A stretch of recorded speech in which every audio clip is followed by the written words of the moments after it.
పర్యాటకులకు big shock. Tourist స్పాట్లన్నీ close.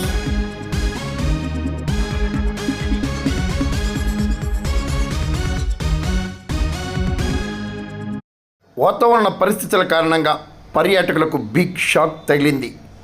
ఒకప్పటి ఉమ్మడి తూర్పుగోదావరి జిల్లా ఏజెన్సీ ప్రాంతం ప్రస్తుత రంపచోడవరం డివిజన్లో భారీ వర్షాల కారణంగా వాగులు వంకలు పొంగి ప్రవహిస్తున్నందున టూరిస్ట్ స్పాట్లన్నింటినీ క్లోజ్ చేసినట్లు సబ్ కలెక్టర్ శుభం నోక్వాల్ ఒక ప్రకటనలో తెలిపారు.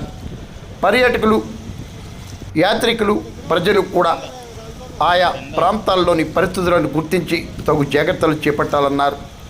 గ్రామాల్లో వరద ఉధృతంగా ప్రవహిస్తున్నందున కాలువలు, వాగులు కూడా దాటవద్దన్నారు.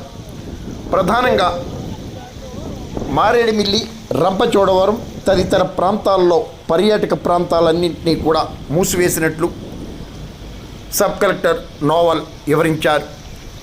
యాత్రికులు, పర్యాటకులు కూడా ఆయా టూరిస్ట్ స్పాట్లకు రావద్దు.